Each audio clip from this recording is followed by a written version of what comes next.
घोसरवाडमध्ये महाआरोग्य शिबिराला उत्स्फूर्त प्रतिसाद. 196 रुग्णांची मोफत तपासणी, 114 जणांचे एक्सरे.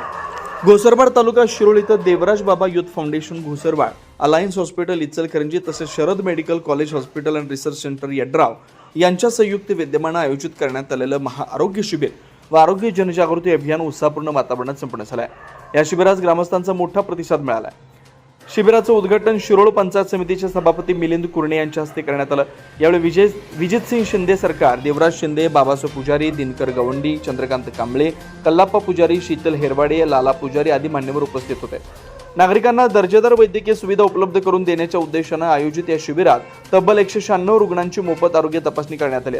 तपासणीनंतर आवश्यक औषधोपचार देण्यात आले. क्षयरोग दूरीकरण कार्यक्रमाअंतर्गत 114 लाभार्थ्यांचे मोफत एक्सरे काढण्यात आले. 41 नागरिकांची रक्त तपासणी करण्यात आली. यावेळी अनुसया सावंत यांनी योगाचं आरोग्यदायी महत्त्व विशद करून नियमित योगाभ्यासाचे फायदे उपस्थितांना समजावून सांगितले. शिबिराच्या यशस्वी आयोजनासाठी आयुष्यमान आरोग्यवर्धिनी केंद्र घोसरवाडचे doctor Bhushankumar Dadasu Yamate, doctor Samuel Chopde, आरोग्य सेविका आयेशा मुल्ला, प्रमोद कांबळे, मधुमती प्रताप पाटील तसेच तालुका क्षयरोग अधिकारी व त्यांच्या वैद्यकीय पथकानं विशेष सहकार्य केलं. याशिवाय ग्रामपंचायत सदस्य रुबाब पटेल, श्रीमती बागल, प्रथमेश बागल यांच्यासह ग्रामपंचायत पदाधिकारी व सदस्यांनी आयोजनात मोलाची भूमिका बजावली आहे. कार्यक्रमाच्या शेवटी जिल्हा परिषद सदस्या सौ उत्तरादेवी विजितसिंह शिंदे सरकार यांनी उपस्थितांचे व सहकार्य करणाऱ्या सर्व संस्थांचे आभार मानले. शिवार न्यूजसाठी प्रतिनिधी बाळासू कोकणे.